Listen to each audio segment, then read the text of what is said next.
नमस्ते। जीवन में काम ऐसा करें कि जिंदगी में उजाला और आपके मन में आनंद भर जाए। हम जीवन में प्रतिदिन अनेक प्रकार के काम करते हैं, उसके परिणाम भी आते रहते हैं। लेकिन अगर हम ऐसा काम करते हैं कि दूसरे के जीवन में उजाला आता है और मेरा मन भी आनंद से भर जाता है, तो इससे ज्यादा समय का सदुपयोग हो नहीं सकता। मानव जीवन सुख दुख का सागर है। सुख दुख की यात्रा में यह बहने वाली नदी है। यह जीवन अनेक प्रकार के विविधताओं से भरी है।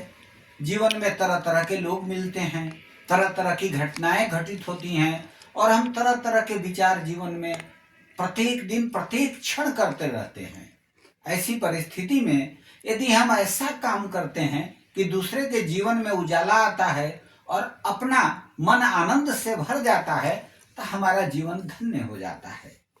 जीवन में आप जितने भी अधिक प्रयोग करते हैं उतना अधिक आनंद आता है, उतना अधिक आप सीख पाते हैं। इसलिए परिवर्तन को अंगीकार करना, परिवर्तन को स्वीकार करना अपने जीवन का स्वभाव होना चाहिए। अतः आज हम इतना ही कहेंगे कि आप अपने जीवन में ऐसा काम करें कि दूसरे के जीवन में उजाला आए और आपका जीवन आनंद से भर जाए।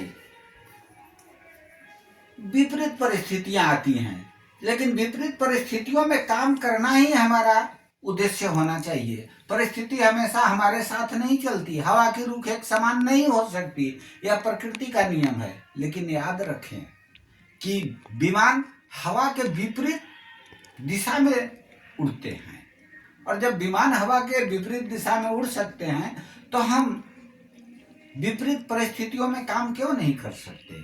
इसलिए हमें विपरीत परिस्थितियों में नहीं हड़बड़ाकर, नहीं चिंतित होकर, नहीं परेशान होकर उनका समाधान खोजते हुए आगे बढ़ना है। और हमेशा यह ध्यान रखना है कि हम ऐसा कोई काम न करें जिससे कि जीवन में किसी को कष्ट हो। परोपकाराय पुनाय पापाय पर पीडनम।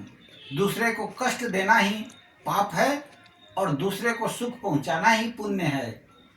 इसलिए रहीम जी ने कहा है कि वे रहीम नर धन्य हैं जो उपकारी संग, बाटन वारे को लगे ज्यों मेहंदी का रंग। रहीम कवि कहते हैं कि वही मनुष्य का जीवन धन्य है जो पर उपकार में लगा रहता है, जो दूसरे के काम आता है, उसको अपने आप उसका फल मिलते रहता है। ठीक उसी तरह से कि मेहंदी बांटने वाला को अपने हाथ में मेहंदी लगाने की आवश्यकता नहीं पड़ती है, वह अपने हाथ से उठाकर मेहंदी बांटता है तो उसके हाथ में अपने आप रंग लग जाता है। ठीक उसी तरह से हम जब उपकार का काम करते हैं, परोपकार का काम करते हैं, दूसरी की भलाई करते हैं, तो मुझे इतनी प्रसन्नता ईश्वर देता है कि हमारा जीवन खुद धन्य हो जाता है और हमें किसी बात की चिंता नहीं रहती।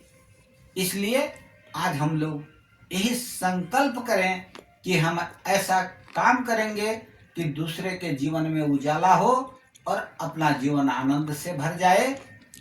सदैव काम में लगे रहिए, अच्छे सोचिए और जीवन में आगे बढ़िए। धन्यवाद।